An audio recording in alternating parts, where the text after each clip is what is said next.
Welcome back to the Dinar Chronicle, where we bring you the most crucial updates on global currency movements, revaluation developments, and insider banking news.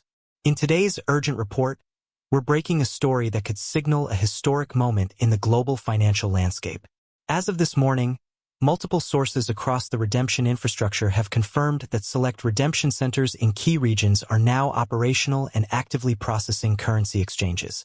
For the first time, we are seeing Iraqi dinar, IQD, Vietnamese dong, VND, and Zimbabwean ZIM notes being officially accepted for exchange under newly aligned international asset-backed protocols.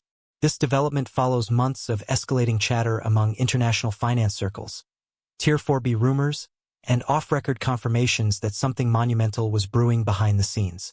What sets this apart from the usual speculation is the actual movement now being reported at the banking level. Teams within several Tier 1 banking institutions have reportedly activated previously dormant currency desks.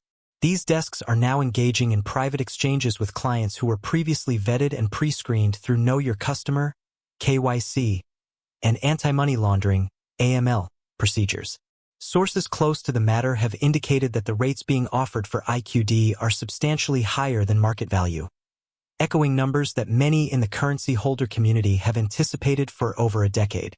Reports coming out of Texas, Florida, and Nevada redemption centers suggest that the Iraqi dinar is being accepted at an indicative rate north of $5 per note, with verification required through specialized scanning equipment designed to authenticate older and uncirculated note series.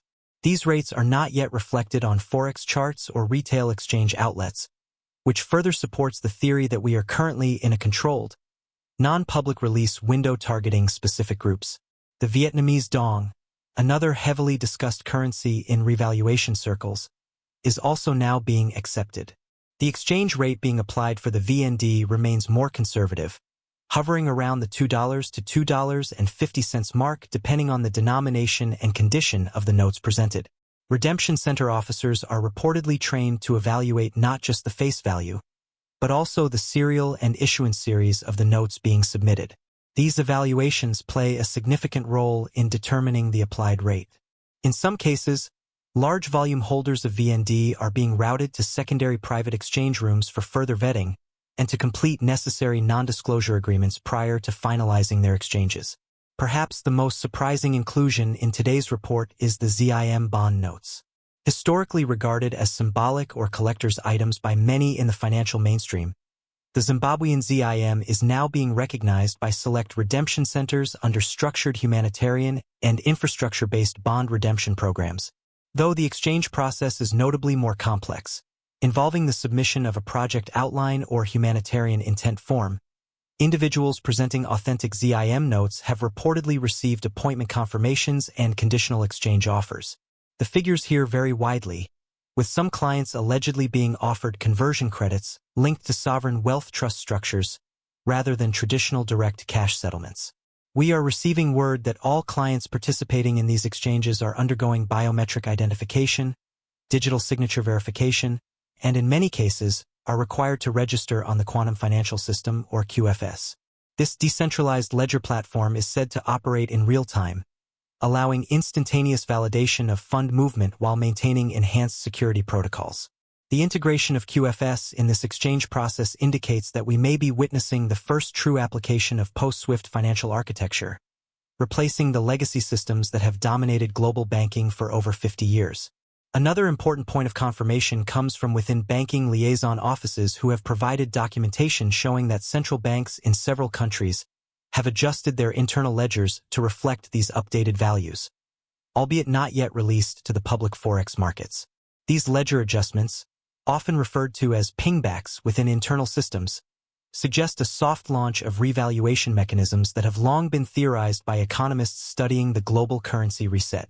Security at redemption centers has also been heightened, with increased presence of non-uniformed federal security officers, digital surveillance integrations, and biometric access controls to maintain order and confidentiality. Clients receiving appointments are being asked to bring government-issued identification, proof of note ownership, and in some cases, tax identification documents to comply with federal and international financial regulations.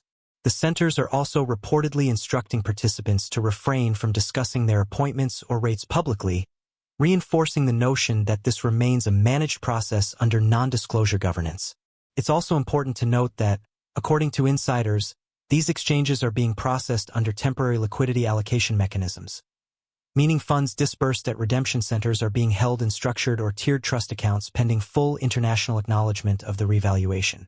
Clients are being told they will have immediate visibility and partial access to these funds, but will need to wait for a green light from regulatory bodies before full liquidity is enabled.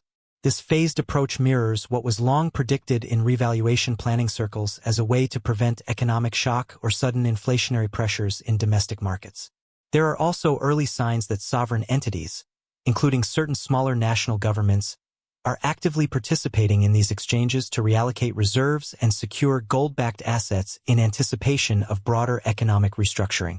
Reports from logistics insiders suggest that vault transfers and asset-backed collateral movements have increased sharply in recent days. Aircraft logs and transportation manifests show heavy activity at international banking hubs, pointing to the physical movement of assets to support the digital components of the revaluation process.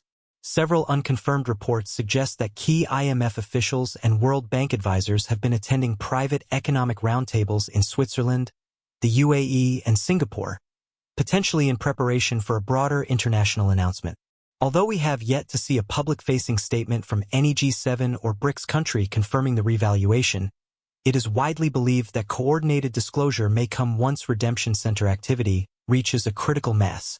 Until then, only those within designated groups or possessing the appropriate access codes are able to participate in what is increasingly looking like a pre-public liquidity window. The general public should also be aware that many Tier 2 and Tier 3 banking institutions remain unaware of these developments, and frontline bank tellers will not have access to revaluation screens or specialized currency desks at this stage. Attempting to exchange IQD, VND, or ZIM through standard retail channels will likely result in confusion or denial. Anyone receiving notifications about appointments should follow the instructions provided precisely and maintain discretion, as any breach of NDA terms could result in exchange disqualification or legal repercussions. Furthermore, tax implications and compliance procedures are still being reviewed. Clients are being advised that funds received through redemption centers may be subject to international tax treaties or jurisdictional reporting requirements depending on residency, citizenship, and the final classification of the exchange, whether as income, asset conversion, or structured investment. Financial professionals are being briefed quietly through regulatory backchannels to prepare for a surge in demand for tax advisory and compliance support.